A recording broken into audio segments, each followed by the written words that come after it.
Të nërmiq përshëndetje, mirë se shihemi sërish në kjo është koha, erdhi momenti jemi sërish së bashku në këtë ditë bekuar të muajit Ramazanit, ku tashmë duket se kemi kaluar gjysmën e tij dhe po afrohemi tek ndoshta momenti më final.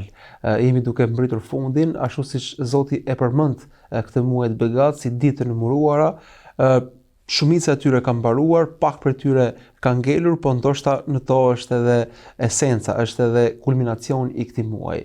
Kështu që do të ndalemi edhe sot për të medituar mbi atë që ndoshta është thelbi i të gjithës. Do të flasim për udhëzimin. Sa e rëndësishme është një njeriu të jetë me të vërtetën, sa e rëndësishme është një njeriu të jetë i përfshirë tek udhëzimi i Zotit dhe të ndërveprojë me atë në mënyrë të vazhdueshme. Historikisht shoqëritë njerëzore i ka shoqëruar dilema për të vërtetën, kush është e vërteta, kush është njeriu vet, si mund të mbrit tek ajo, çfarë është marrëdhënia që duhet ndërtojmë me të. Për gjitha këto Kurani ka zbritur përgjigje. Për gjitha këto jeta e profetit Muhamedit është një rrugtim se si njeriu ta përqafojë të vërtetën dhe të jetojë me të. Për të folur mbi mirësinë e udhëzimit, mbi mirësinë e të vërtetës, sot kemi hoxhën e nderuar me të kalaj. Hoxh mirë se vini. Mirëmëngjes. Faleminderit. Hoxh, ju para disa ditësh keni qenë në Mekë, në Qabe, para 2 ditësh mos gaboj keni qenë në Norvegji, keni udhëtuar dhe keni shkuar në komunitete të ndryshme besimtarësh. Çka tregon në mënyrë se udhëzimi e vërteta është universale për gjithë botën. Çfarë është mirësia e të qenurit me të vërtetën, pavarësisht nëse je në Polin e Veriut, nëse je në botën arabe apo nëse je në Amerikë apo kudo tjetër. Dy gjëra janë interesante me që i përmende. Para gjë njeriu kur shkon në Mekë ose kur shkon në Qabe e kupton më të vërtetë se ai është asgjë përpara asaj që meriton i madh i Zot dhe se Zoti është Zot e mbetet Zot edhe nëse ne nuk jemi pjesë e adhurimit apo e përkushtimit ndaj Zotit. Domethënë aty shef miliona njerëz që e adhurojnë, e madhërojnë. Aty njeriu kupton fjalën e Zotit që në fund të ajeteve të haxhit ose në fund të ajeteve që flet për ritin e haxhit thot Zoti, e kush mohon Zotit s'ka nevojë për askënd. Pra edhe sikur mos ishim ne shqiptarët në atë se ditën që kemi bërë ne umrën kanë qenë 500.000 veta atë ditë që kanë bërë umrën. Kom si të ndryshme, besoj mosha të ndryshme. Ata 100 shqiptarë atë ditë aty do të ishin 500.000 minus 100. Dhe gjëja tjetër kur shkova në Norvegji, vura re gjë shumë interesante, bile domethënë duhet ta ndaj edhe me ju këtë ngjarje, një le të themi antar i bashkësisë islame shqiptar ishte edhe një norvegjez i konvertuar, i cili kishte kaluar domethënë një fazë meditimi, kishte studiuar dhe ishte bërë pastaj kishte dalë në përfundim se mbas leximit të Kuranit kishte pranuar Islamin dhe me 2 djemtë të tij tani, kjo ishte shumë e çuditshme, ai dilte çdo ditë në sheshat dhe në rrugët e Oslos dhe po më thoshin domethënë qendra shqiptare atje, thoshin Hoxh, ashtu siç e ka nisur ai domethënë, sepse nga që është autokton, vendas, din gjuhën, traditën, e din domethënë se si ti vi çdo kujt dhe e veçanta e atij populli ishte se ishte një popull ekstrem lexues. Pra është një popull që po të japësh një libër, atë libër nuk e vën, domethënë në raftin e librave nëse nuk e ka lexuar. Do ta mbajë në dorë derisa ta lexojë. Thoshte, kështu siç e ka nisur ai punën, domethënë do të shkojë shumë shpejt numri i norvegjezëve të konvertuar në Islam, më i madh sa numri i emigrantëve muslimanë në Norvegji. Ndodh kjo diferencë midis njerëzve të cilët kanë jetuar ndoshta në një ambient tërësisht ku mungon e vërteta dhe kur e njohin atë e përqafojnë fort, si nga meraku se mos ju largohet në asnjë moment. Ndryshe nga tjerë që ndoshta jetojnë, e trashëgojnë të vërtetën, por nuk e vlerësojnë këtë formë. Ne kemi vënë këtë në 2 kategori njerëzish. Kemi vënë në kategorinë atyre të cilët konvertohen në Islam, mënyra se si ata e përqafojnë Islamin dhe vazhdojnë në Islam është shumë më ndryshe nga ata të cilët e kanë Islamin tradit. Dhe vejmë re tek brezi jon. Brezi jon i futur në Islam është brez tjetër, sepse e kemi marrë, le të themi, një kohë që s'kemi qenë musliman dhe pastaj jemi pavarësisht se ishim musliman, po me kuptimin që jemi udhëzuar dhe kemi kuptuar fen, dhe me brezin e ri që po rritet. Brezi i ri që po rritet nuk e ka atë ndjesinë e dhimbshurisë apo. Nuk është ai kontrasti i madh midis të jetuarit i udhëzuar dhe të jetuarit ndoshta pak të dimension të udhëzimit ku është rituali i përditshëm, namazi, agjërimi e meradh. Ndërkohë Zoti thotë në Kur'an se të shpëtuarit, të udhëzuarit, pra janë terme që përmend në mënyrë të vazhdueshme, si për të bërë diferencën e madhe, se ka një diferencë shumë të madhe midis atij që është i udhëzuar dhe atij që nuk është i udhëzuar. Po, i pa udhëzuar ose i humbur, le të themi. I humbur në përmendje. Çfarë është udhëzimi? Çfarë mirësie është i udhëzuar? I madhi Zot njeriu e ka lënë të lirë për të bërë zgjedhjen. Dhe njeriu në natyrën e tij, domethënë gjithmonë, domethënë për sa i përket pjesës së udhëzimit, njeriu është lënë i lirë. Pra Zoti i Madh e ka sjell dritën, Zoti i Madh e ka sjell udhëzimin dhe i ka lënë njeriu shumë, le të themi, pikë pyetje dhe pikë çuditëse brenda vetes tij, që njeriu të jetë vazhdimisht në kërkim të vërtetës, që njeriu vazhdimisht të mendojë se kjo botë çfarë kuptimi ka. Pa shumica e njerëzve duke marrë dhe folsin përpara teje, ajo që e ka çuar në udhëzim është kuptimi i kësaj bote, ora pse jetojmë. Pra nëse gjithë njerëzit do të bëjnë një cikël jetese, përse duhet gjithë kjo lodhë dhe ky mund, çfarë kuptimi ka jeta? Dhe kjo më ka bërë që të lexoj dhe pastaj të udhëzohem. Pra Zoti i Madh, domethënë njeriu e ka pajisur, le të themi me arsyeën, e ka pajisur me lëndën, e ka pajisur me shpirtin. Dhe njeriu mundohet gjatë gjithë jetës plotësoj mendjen nëpërmjet leximit të arsimimit, trupin nëpërmjet kujdesit ushqimor, nëpërmjet sporteve, dhe mbetet pjesa e shpirtit. Pjesa e shpirtit vazhdimisht do të jetë në kërkim, vazhdimisht do të kemi një luftë brendshme për të kuptuar se jemi, si më thon, për këtu, për të jetuar këtu apo është diçka tjetër përveç kësaj. Dhe këtë përgjigje njeriu nuk e gjen vetëm se në fe dhe në besim. Dhe në momentin që nuk e gjen përgjigjen për këtë gjë, njeriu o do të bëhet një materialist dhe nuk i intereson asgjë, vetëm se çdo gjë e kthen në interes, domethënë në humbje ose në fitim, çfarë fitoj dhe çfarë humb, ose njeriu pastaj do të kalojë në depresion, njeriu pastaj do të kalojë në vetvrasje kështu me radhë. Për këtë arsye udhëzimi është një dritë e ardhur nga i Madhi Zot, e lënë, domethënë e lirë për gjithë njerëzit, dhe njerëzit janë ata të cilët pastaj domethënë e kërkojnë dhe e meritojnë, ose nuk e kërkojnë dhe Zoti nuk ka. Ju thatë që është një dritë e ardhur nga Zoti. Kjo dritë i ndriçon të gjithë, ju vjen të gjithëve si dritë, apo janë njerëz të zgjedhur që ju shkon po themi si dhuratë dhe të tjerët nuk e kanë këtë. Udhëzimi nuk ka dyshim që është dhuratë nga Zoti. Çdo gjë që ndodh, çdo e mirë që ndodh në jetën e kësaj bote është dhuratë nga Zoti. Shikimi, dëgjimi, jeta, familja, uji, drita, çdo gjë është dhuratë nga Zoti. Dhe udhëzimi është dhuratë nga Zoti.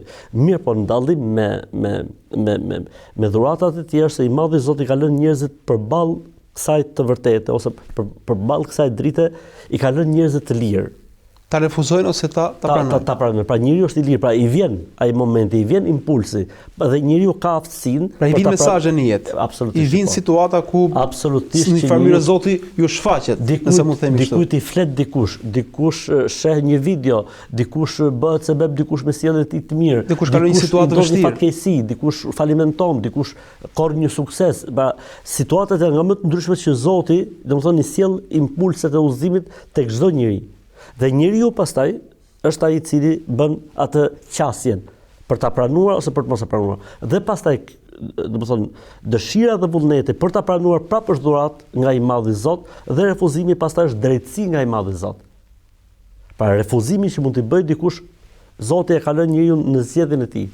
Udhëzimin që e merr dikush, Zoti ja ka dhënë atij njeriu, sepse Zoti, domethënë, ja ka bërë si një dhuratë plus këtij njeriu. Ndërkohë që të gjithë njerëzit e kanë, domethënë, aftësinë për të marrë goditjen e parë të udhëzimit ose sinjalin e parë.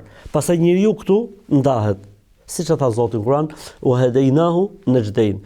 Të gjithë njerëzve, ose çdo njeriu kemi bërë të qartë të dyja rrugët. Pra çdo njeri vjen një moment që vihet përballë zgjedhjes, mes të mirës, mes të keqes, mes vërtetës, mes të kotës, mes asaj që humb, nëse fitoj të vërtetën, mirë, po jam me të vërtetën, mes asaj që çfarë fitoj nëse zgjedh kotën, edhe pse kam zgjedhur të kotën. Çdo njeri bën llogarit. Pra nëse do jetë i çiltër, nëse do jetë drejt me veten, e ka rrugën. E tha Zoti në Kur'an, e tha në surën Al-Qiyame, "Belil insanu ala nafsi", njeriu e di shumë mirë çfarë po bën. Për këtë arsye tha në jetën tjetër, tha nuk e dënoj maskën pa i ardhur atij argumenti i qartë. E zëm se njeri nuk e mori impulsin, nuk e mori goditjen, e zëm, nuk i erdhi sinjali, ky njeri në botën tjetër do sprovohet, atë që duhet sprovohesh në këtë botë do ta kaloj në botën tjetër. Ndërsa njerëzit e tjerë absolutisht pra në përgjithësi, pra njerëzimi e merr qysh këtu në jetën e kësaj bote atë sinjalin dhe pastaj ai pozicionohet. Po prap edhe zgjedhja është dhuratë nga i Madhi Zot dhe mos zgjedhja është drejtësi nga i Madhi Zot. Ndërkohë është një thënie profetike, nuk e di a jam korrekt, ku profeti thotë se Zoti është justifikuar me atë që i ka kaluar së paku 60 vjet. Sepse është një proces i gjatë jetësor ku njeriu ka parë lindje, vdekje, sëmundje. Ke marr sinjalet mjaftueshme. Pra sikur po na thotë profeti alayhis salam, një njeri i cili kalon 60 vite nuk ka më çfarë presë sinjal. ka parë lindje, ka parë vdekje, ka parë smundje, ka parë mrekullit Zotit, ka parë domethënë në jetën e tij aq shumë fakte dhe argumente që njeriu domethënë ai marrsi, aparati marrësi sinjalit duhet ishte ndezur me kohë dhe ky njeri duhet të ishte udhëzuar. Pra ka parë aq shumë mrekulli, ka parë aq shumë fakte, ka parë aq shumë argumenta saqë nuk ka më nevojë me i fol njëri mbas 6 ditës. Pra me kuptimin tërësi, sepse ka njerëz që udhëzohen edhe mbas 6 ditës, ka njerëz që udhëzohen mbas 7 ditës dhe ka njerëz që udhëzohen në shtratin e vdekjes. Në momentin e fundit. Në momentin e fundit. Kështu që ai hadith nuk kupton atë të mesmen. E mesmja, pra shkoj njeriu në një moshë të tillë, nuk ka nevojë më edhe me i fol, sepse ai kupton shumë gjëra që nuk i kupton dikush tjetër që mund të jetë më i ri apo që nuk ka një përvojë apo një eksperiencë nga jeta. Antropologët kur duan që të njohin një shoqëri ose jetën e një grupi shoqëror, kërkojnë që të jetohet me ta së paku një vit për të kaluar një, po themi, kalendar të plot, sepse aty kalojnë të 4 stinet, kalojnë gjitha proceset, janë lindjet, janë vdekjet, janë festat, janë gjitha situatat. Pra ata pretendojnë që me një vit mjafton për të njohur një shoqëri. Këtu vjen me 60 vjet. Pra, duket sikur është e mjaftueshme që njeriu të reflektoj në momentet e jetës së tij për të kuptuar se kush është e vërteta. Ju përmendet që kur njeriu është i ri, ka pak më tepër forcë, ka më tepër pavarësi ndaj rrethanave të tjera. Po kur i kalon të 6 vjetat, duket sikur kthehet sërish te varësia që ka patur kur ka qenë fosh, do t'i kë pranë, do t'i kë ta ndihmoj, do t'i kë me cilën ndoshta edhe të shkëmbej diçka. Dhe këto dy momente përmenden në Kur'an vazhdimisht, dy momente të dobësisë, momenti kur ka lindur dhe momenti kur është ndoshta afër fundit të jetës së tij. Çfarë vlere kanë këto si dy pika referimi në kuptimin e jetës? Normalisht që njeriu si krijesë e mrekullueshme e Zotit ka një cikël shumë interesant të zhvillimit jetësor. Zoti e krahason atë me rremën e hënës. Pra, siç nis hëna, një vijë e hollë, dhe vjen një moment kthehet sërish si një vijë e hollë, si një rremë e hollë, si ajo dega e hurmës, e përgjason Zoti në Kur'an me degën e hurmës. Kështu është edhe cikli jetësor i njeriu. Pra, ai e nis jetën e tij në një situatë shumë të dobët, ka nevojë për mbështetje, ka nevojë për përkrahje derisa vjen një moment që i duket sikur s'ka nevojë për asgjë dhe vjen në atë fazë që ju that, pra kthehet edhe një herë si një fëmijë dhe ka nevojë për kujdese deri në fund. Vetëm kjo të analizohet, mënyra se si zhvillohet jeta e njeriu, është një fakt dhe një argument i mjaftueshëm se kjo jetë menaxhohet nga një Zot, nga një krijues. Për këtë arsye dhe Zoti në Kur'an thonë jetën e njeriu në momentet e ndryshme dhe fazat e ndryshme të zhvillimit të jetës së njeriu i jep si argumenta në Kur'an, i jep si argument që është një Zot i cili ka, pra nuk jemi ne ata të cilët e zhvillojmë jetën tonë në këtë lloj cikli jetësor. Por nuk e zotërojmë në gjithë ciklin. Është dikush jashtë nesh që ka përcaktuar këtë lloj cikli. Sepse po të ishte për njeriu do të dëshironte të rritë gjithmonë në fazën e rinisë. Mirë, po është dikush tjetër, pa është dikush tjetër i cili ka ndërhyrë në jetën tonë. Është dikush tjetër ai i cili na e ka dhënë, domethënë, aftësinë, na e ka dhënë le të themi shqisat, na e ka dhënë aftësinë për të kuptuar, mendjen për të analizuar dhe çdo gjë tjetër. Pra njeriu, sikur asgjë mos shifte në jetën e kësaj bote, vetëm vetja e tij, vetëm mënyra se si zhvillohet, domethënë, cikli jetësor i tij, kjo do të ishte më së mjaftueshme të kuptoj, sepse nuk kemi ne ata të cilët kemi vendosur kalendarin e jetës. Mënyra se si ne vendosim në jetë, pozicionet e ndryshme që ne fitojmë në jetë, punat e ndryshme, profesionet e ndryshme, gjitha këto janë pas zgjedhjen tonë. Ne, domethënë, ndodhemi përballë fakteve të kryera. Shumë herë në jetë ne kemi pasur, domethënë, dëshira nga më të ndryshmet, Zoti nuk na ka çuar aty, na ka çuar diku tjetër dhe jemi në një pozicion shumë më të mirë se sa që ne kemi admiruar se kemi synuar. Pra, gjitha këto janë fakte dhe argumente se jeta jonë nuk është krejtësisht e menaxhuar prej nesh. Ne jemi, le të themi, lojtar në jetën tonë, por është dikush tjetër i cili ka vendosur rregullat. Pikërisht për këtë, do të thonë njeriu duhet të kuptojë se ky që ka vendosur rregulla është rregullatori dhe ligjvënësi. Atëherë krijo raportin me ligjvënësin, krijo raporte me rregullatorin. Pra me arbitrin, krijo raporte me atë të cilët ty të ka sjellë në jetën e kësaj bote. Ndërkohë meditimi është gjithashtu një element i rëndësishëm që përmendet në Kur'an si një, po themi, mekanizëm që i është dhënë njeriu për të pikasur të vërtetën. Më ka ndodhur me një mik, prej kohë diskutonin mbi çështjet fetare, mbi Zotin, mbi ekzistencën dhe shpesh i dukeshin si çështje të parëndësishme, çështje pa efekt, ndoshta shpesh dhe si humbje kohë, po për respekt të vazhdonte bisedën. Para disa kohësh më tha që jam bërë praktikant, jam bërë musliman, e thash çfarë ndodhi? Nuk përputheshin. Tha jam bërë në momentin që u bëra baba. Në momentin që e mora birin tim në dorë, thash këtu diçka ka. Këtu nuk është këtu ka mrekulli. Pra mbas kësaj nuk është aksidenti, nuk është e kota, nuk është rastësia. E kuptova që kisha mrekullin në dorë, nuk kisha ku shkoja më. Pra një meditim mbi një moment që për të ishte personale, po pothuajse të gjithë njerëzit e kalojnë këtë moment ose të ngjashme me këtë. Kam një rast interesant e kundërta e kësaj, di një motër domethënë, e cila ka qenë as pak praktikante, me vdekjen e prindit saj filloi të fali 5 vakte. Domethënë e kuptoi se nuk është gjithçka, ka diçka tjetër plus, sepse shpirti kërkonte shpirtin, shpirti kërkonte lidhjen, edhe e kuptoi. Pra s'mund të mbyllet me asgjësim tashmë, njeriu më i dashur tani duhet ta zgjesohet. Kishte mbante akoma lidhje, mbante akoma edhe kjo çoi në udhëzim. Pra për këtë arsye dhe Zoti i Madh domethënë thotë në Kur'an që ai udhëzon këtë doj dhe si të doj. Pra me kuptimin Zoti i Madh nganjëherë domethënë sill impulset shumë të forta për njeriu që ai kuptoj se nuk është rastësi dhe nuk është kot. Dhe këtu është ajo që tham, njeriu pastaj fillon dhe hulumton. Thot Zoti në Kur'an në një ajet shumë të bukur, "Walladhina ihtadaw zadahum hudan wa atahum taqwahum." Unë për veten time, domethënë në fillimet e udhëzimit tim në Islam, nuk ka pas gëzim më të madh për mua, bëhet fjalë 91-92, se sa leximi i këtij ajeti kuranor. Çfarë thot Zoti në këtë ajet kuranor? Thot, ata të cilët e dëshiruan të vërtetën, ne u adham. Pra kush është i çiltër me të vërtetën, kush është sinqert, kush do vërtet, ju vjen. Dikush udhëzohet nga krahu i mushkonjës, dikush udhëzohet nga zogu, dikush udhëzohet nga peshku, dikush udhëzohet nga fëmia që merr në dorë, dikush udhëzohet se e përjashtuar nga puna, ë? Dikush udhëzohet sa domethënë, un po dëgjoja një ditë rastin e një djaloshi, domethënë ishte amerikan, i cili po lexonte Kur'anin dhe ishte mahnitur, ishte më gjepsur mas Kur'anit dhe tani ishte në dilemën të pranoj Islam apo mos ta pranoj dhe i lutet Zot, thotë Zot më jep një shenjë. Edhe ky tani kur thau Zot më jep një shenjë, mendonte që Zoti do t'i lëvizte dritaren, do t'i luante perdën, do t'i fikte llambën, do t'i jepte diçka kështu. Do lëvizin objektet. Thot asnjë lloj shenjë, asnjë lloj gjëje. Prap thot lutesha o Zot më jep një shenjë. O Zot më pastaj thot arritet tek ai Kur'an dhe ku Zoti thoshte, "Ore në veten tuaj, a nuk meditoni?" Pra plot shenja brenda vetes. Plot shenja ke brenda vetes. Plot mrekulli. Aty e kuptova që Zoti më kishte dhënë shumë shenja dhe unë kërkoja shenja lëndore, kërkoja shenja, domethënë diçka që do ta preksha patjetër me shqisa.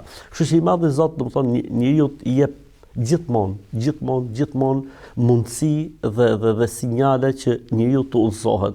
Për dikë është jeta, për dikë është vdekja, për dikë është cikli, analizimi i ciklit të jetës, për dikë është mënyra se si ndryshojnë punët, domethënë kush ishte dhe ku arrita, nuk mund të jetë, sepse janë shumë njerëz që puna ime po nuk kanë arritur ato që kam arritur unë. Nga erdhi kjo, domethënë nga Zoti. Jo po dikush tha se njeriu është i zgjuar dhe mirë kush ja tha, pse pikërisht mendja jote ose truri yt arriti këtë dhe nuk arriti, domethënë komshiu yt apo kolegu yt, shoku yt i klasës. Ti arrite këtu lart ai vazhdon të jetë aty ku ka qenë. Pra njerëzit që analizojnë me çiltërsi kuptojnë se patjetër është një tjetër i cili menaxhon gjithçka dhe pikërisht është ky tjetër pra i Madhi Zot, qofshin fal, ai i cili me të cilin ne duhet kemi raporte dhe duhet krijojmë drejt për drejt raport me të. Po ndërkohë përse besimtarët musliman sa herë që falin namazin në mënyrë të përsëritur lutën thonë o Zot na udhëzo tek e vërteta. A ka udhëzim brenda udhëzimit, a është i procesi i cili vazhdon në mënyrë të po themi të pambarim të çështja e udhëzimit apo është një çështje që kur njeriu thotë shahadetin vjen për herë të parë në xhami edhe e ka kryer po themi udhëzimin e tij. Nuk mbaron udhëzimi, domethënë derisa të jetë njeriu i gjallë, le ta lidhim prapë me sinjalin. Pra nëse njeriu merr një herë sinjal, nëse aparati merr një herë sinjal, kjo nuk mjafton që ai të jetë në punë, por nuk e pati as sinjalin e vazhdueshëm. Kështu që do të ketë jetë udhëzimi, do të vazhdojë të ketë jetë sepse do mund të fiket ndoshta. Dhe udhëzimi domethënë është dy llojesh, udhëzimi i parë që ty të çelën syt dhe udhëzimi i parë për të parë të vërtetën se ku është, udhëzimi i dytë për ta pranuar të vërtetën, sepse ka shumë njerëz që unë i njoh për shembull, më kanë deklaruar personalisht. Hoxh, unë besoj se Islami është feja e vërtetë. Unë besoj që Kur'ani është fjalë e Zotit. Mirë, por nuk janë musliman, nuk kanë të udhëzuar. Do të thotë ky njeri nuk kanë guxim ta pranojnë. Domethënë udhëzimi i tij ka shku deri në kuptimin e të vërtetës. Mirë, po ta pranosh të vërtetën është një, le të themi, një fazë e dytë e udhëzimit. Dhe pastaj mbas të pranosh të vërtetën, të jetosh me këtë të vërtetë, Se ka njerëz që thotë po musliman jam musliman la ilaha illallah Muhammed Rasulullah, e ke pas mirë po jeta, po njeriu duhet ta arrijë jetë, po kemi edhe gjëra të tjera, edhe rrin vetëm te kjo. Pra ky njeri e ka kuptuar të vërtetën, e ka parë të vërtetën, e ka kuptuar të vërtetën, e ka pranuar, por nuk po jeton me të vërtetën. Për këtë arsye njeriu ka nevojë që të marrë impulset e tjera, fuqinë tjetër që të jetojë me të vërtetën deri në momentin e fundit të jetës. Pra ne muslimanët besojmë se udhëzimi është dhuratë nga i Madhi Zot dhe buron nga i Madhi Zot, atëherë ne këtë fuqi dhe forcë për të qenë në këtë mirësinë dhe këtë begati do ta kërkojmë prej Madhit Zot. Furnizimin e kërkojmë prej Zotit, jetën e kërkojmë prej Zotit, mbarsinë dhe bekimin e kërkojmë prej Zotit, udhëzimin të njëjtën gjë pra ne e kërkojmë prej Madhit Zot. Për këtë arsye thotë Zoti për surën El-Kahf, kë udhëzon Allahu nuk ka kusht ta humb dhe kë humb nuk ka kusht ta udhëzoj. Pra me kuptimin, atij që Zoti i jep këtë dhuratë nuk ka gjë që mund ta ndajë nga kjo dhuratë, dhe ai i cili zgjedh humbjen për jetën e tij, pra mbasi i vjen impulsi dhe nuk do të humbi le të themi benefitet e jetës, pozicionin e jetës, mirësitë e jetës, po thotë s'ka gjë, po unë të paktën nuk humbas asgjë nga kjo botë, atë s'ka gjë që udhëzon. Ai nuk bëhet më si njëri vetëm se nëse Zoti me mirësinë e tij do të japi edhe një sinjal tjetër edhe një impuls tjetër. Dhe Zoti në Kur'an e thot shumë bukur, thot në mënyrë që njerëzit mos të kenë si të arsyetojnë. Pra Allahu i sjell njeriu në jetën e kësaj bote ai shumë fakte dhe ai shumë argumenta. Ore gjumi mund të jetë për dikë argument, mënyra se si zgjohet njeriu, mënyra se si flen. Për shumë veta do të jetë gjumi argument, një argument i jashtëzakonshëm, mrekulli. Gjumet e njerëzve, mënyra se si flasin njerëzit, mënyra se si komunikojnë njerëzit. Pra janë shumë fakte dhe shumë argumenta që njeriu duhet marrë goditjen, duhet të kuptojë dhe të bëjë një meditim dhe të bëjë një analizë. Dhe të kuptojë se prit se ka një Zot, me këtë Zot duhet me kriju raporte. Nuk mund të rrim indiferent ndaj Zotit. Ashtu si nuk mund të rrim indiferent ndaj dikujt që na ka bërë një të mirë, të normalisht duhet ta shprehim, domethënë, këtë mirësi duke e falendëruar apo duke ja kthyer në një formë tjetër, po kështu edhe ndaj atij, pra Zotit, i cili na ka dhënë kaq shumë mirësi dhe begati pafund, duhet t'ia shprehim këtë duke krijuar kontaktin me të, duke komunikuar me të, duke u falur atij, duke bërë le të themi disa sakrifica në jetë në emër të tij dhe për hatër të tij, që është le të themi falja e namazit, që është agjërimi i Ramazanit, që është bërja e kurbanit, që është bamirësia, që është sjellja e mirë, që është respekti ndaj prindërve, që është kujdesi ndaj jetimit, ndaj të varfrit, të gjitha këto në një formë apo tjetër në një lloj le të themi humbje në thonjza nga jeta jonë dhe kënaqësitë tona, por nuk ka gjë sepse ne kemi një raport me të Madhin Zot, tek i cili ne shpërblim se shpresojmë se do të kemi shpërblim pafund në botën tjetër. Ndërkohë Zoti në Kur'an në të vazhdueshme i fton njerëzit që jetojnë falendërues për të kultivojnë atë mirënjohjen për mirësitë që i vijnë nga njerëzit, po mbi gjitha nga Zoti, sepse jeta, shikimi, udhëzimi, të gjitha tani në krye të mirësive renditet udhëzimi.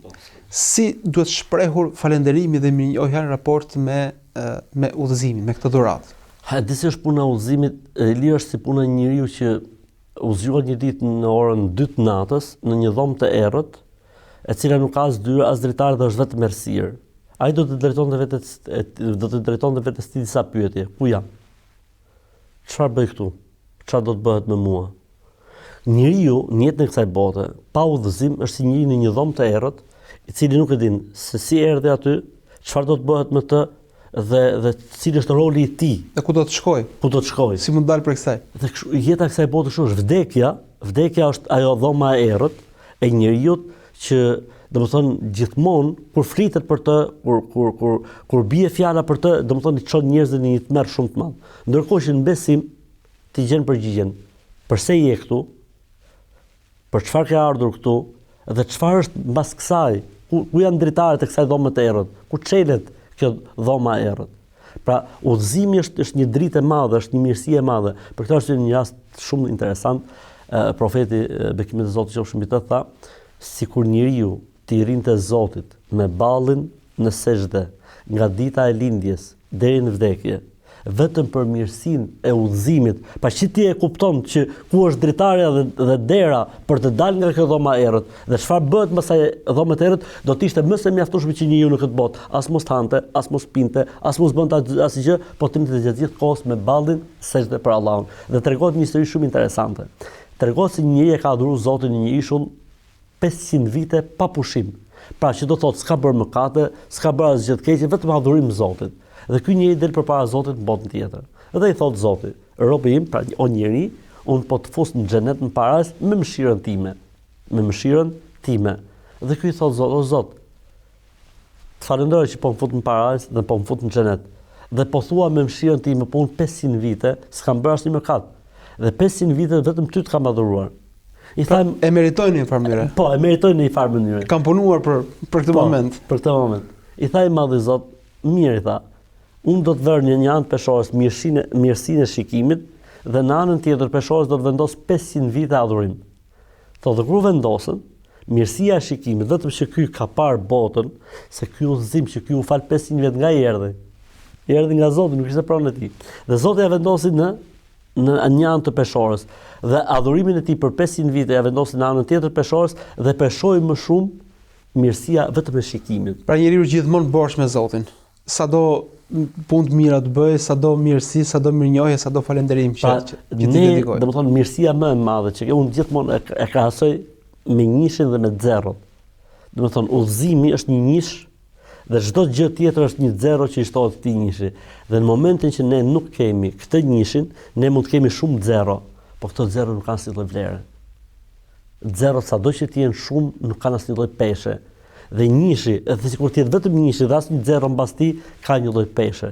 Për këtë arsye dhe unë them që mirësia e udhëzimit, mirësia e udhëzuarit është një bekim shumë i madh për cilën ne domethënë do të jemi shumë falëndërues ndaj Zotit. Vetëm me mendu diçka i lirë. Ka njerëz që adhurojnë njerëzit, ka njerëz që adhurojnë liderat, ka njerëz që adhurojnë kafshët, ka njerëz që adhurojnë insektet, ka njerëz që adhurojnë zvarranikët, ka njerëz që adhurojnë gjitarët, ka njerëz që adhurojnë yjet, ka njerëz që adhurojnë planetet. Ka njerëz që adhurojnë kohën, thonë në këtë kohë ka mrekulli, në këtë datë ka shenjtëri, në këtë datë ka, pra adhurojnë edhe kohën një pjesë. Të dua të themi fjalë, përballë gjithë këtyre ti je në raport me krijuesin, me Zotin direkt. Puna jote është me Zotin. Nuk të ndërhyn askush, s'ka të drejtë askush që të ndërhyn mes teje dhe Zotit. Flet me Zotin, komunikon me Zotin, i qahesh Zotit, i rrëfehesh Zotit, pendohesh tek Zoti, kërkon prej Zotit, mbështetesh tek Zoti. Pra e ke një raport, sepse kjo mirësia e udhëzimit, ne flasim për udhëzimin dhe na duket si diçka që s'ka koment, jo faktikisht kjo ka koment. Mirësia e udhëzimit do të thotë që ti ke kontakt dhe raport të drejtë për drejtë me Zotin, me krijuesin. Pra është një udhëzim që të fisnikron vazhdimisht. Të ngre, të ruan dinjitetin si qenia më e lartë. Nuk ka gjë që mund ta uli një i cili edhe pse e ve ballin në tokë. Ajo rënia e ballit në sesh dhe faktikisht është mbështetje tek nishi, ë? Për të vënë ballin në sesh dhe ti domethënë je mbështet tek nishi dhe nuk ka gjë që mund përballet me atë i cili e ka mbështetjen tek nishi tek i madhi Zot. Kush është në krahun e Zotit, askush nuk mund përballet me të dhe kush është përballë Zotit, ai është domethënë i falimentuar dhe i humbur, edhe nëse në këtë botë ai mund të ketë pozicion, edhe nëse këtë botë ai mund të ketë famë, edhe nëse këtë botë ai mund të jetë dikushi, por në fund fare ai s'ka asnjë lloj vlere nëse është përballë Zotit. Edhe nëse është në krahun e Zotit, s'ka gjë që mund përballet me këtë njeri.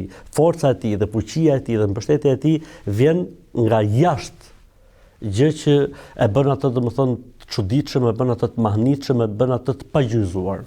Edhe në fund një qortim tjetër që vjen nga Kurani është për ata të cilët nuk e vlerësojnë po themi mirësinë e udhëzimit dhe ndoshta për këtë shkak i kthejnë dhe shpinën asaj. Pra e përjetojnë udhëzimin, e marrin impulsin, mirë, nuk japin i kthejnë shpinën duhur asaj, e nënvlerësojnë, e konsiderojnë diçka që nuk ka peshë dhe vlerë. Për çfarë vjen ky qortim në Kur'an? Cilat janë efektet e këtij nënvlerësimit të udhëzimit?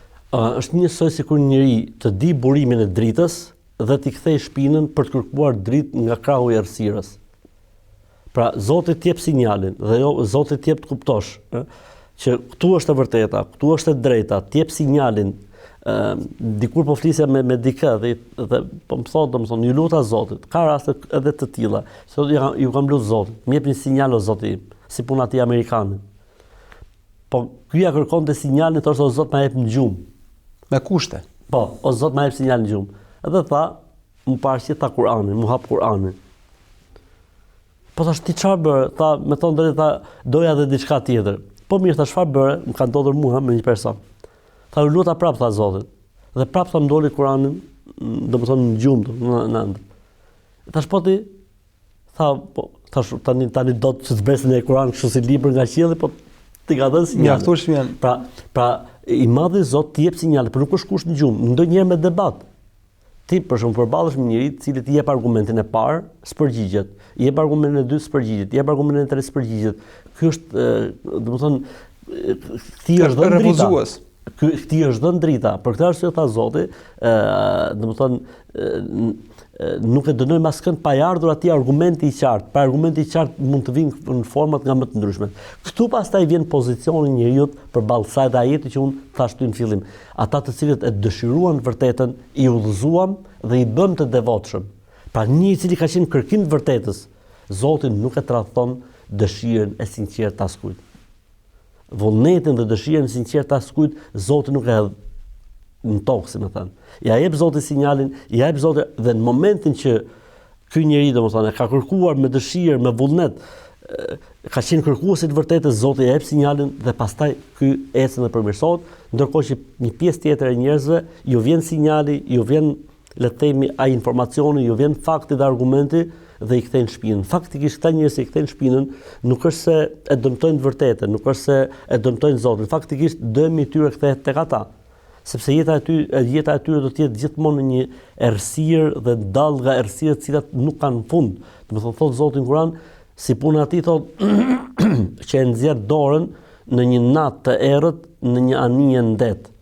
Ai nuk e shet dot dorën e tij. Pra, rasti i njeriu të pauzuar, ai është në një traumë, në një traumë errësirash, në një traumë dilemash, në një traumë, le të themi, pikpyetjes dhe pikçuditësh që ai nuk orientohet dot se ku është dhe nuk gjen dot rrugë.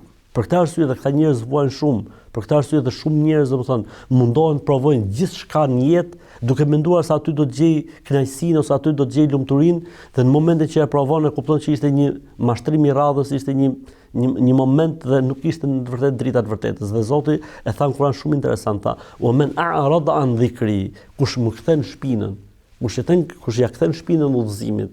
Pra Zoti ajo është ajo që tham në fillim fare, që Zoti ju sjell sinjalin nxjerrë. Dikush e zgjedh për shkuar mbas sinjalit dhe dikush i kthen shpinën sinjalit. Tha Zoti, e kush i kthen shpinën sinjalit, dritës, orientimit që vjen nga Zoti, thot ati do t'i nxihet, më pa them shumë fjalë të rënda, kështu do i nxihet, pra me kuptimin, ai do të ketë një jetë vështirë, pavarësisht se mund të jetë dikush, pavarësisht se mund të arrijë diçka, po jeta e tij do të jetë vështirë. Është ajo dhoma e zezë që tham ne. Sado që të kesh gjëra të mrekullueshme aty tek ajo dhoma e errët, po pa dyer, pa dritar, dhe është e errët, sado që ti mund, nuk është jetë ajo. Pa ditë që ka dritar dhe pa ditë që ka derë, dhe ne muslimanët elhamdulillah me udhëzimin e të madh kuptojmë që jeta e kësaj bote e ka një derë edhe e ka një dritar, ajo është vdekja që neve na nxjerr nga kjo botë, do të vazhdojmë një rrugtim tjetër tek i madhi Zot. Çdo gjë që kemi bërë në këtë botë do të jetë drita jonë, do të jetë udhëzimi jonë, do të jetë orientimi jonë për të fituar kënaqësinë e Zotit, për të fituar parajsën. Shumë falenderoj shumë për këto fjalë, për këtë pikasje të vlerës që ka e vërteta. Duket se është mirësia më e madhe që kemi, duket se duhet të kujdesemi për të, dhe duhet që të lutemi për të në këtë muaj. Zoti shpërblet. Zoti të nderoft. Miq, këtu mbyllet takimin e sotëm, folëm për mirësinë e udhëzimit. Udhëzimi është drita e cila na nxjerr nga errësirat. Hoxha është dritarja që na tregon të vërtetën ku jemi dhe të vërtetën drejt cilës ne rrugtojmë gjithsecili me dëshira apo pa dëshirën tonë. Ditët ecin, jeta ecën dhe momentet e gjithsecilit plotësohen. Unë falenderoj për vëmendjen tuaj, do të jemi sërish nesër me një tjetër ftuar, me një tjetër temë gjithashtu interesante. Deri atëherë kalofshi sa mirë.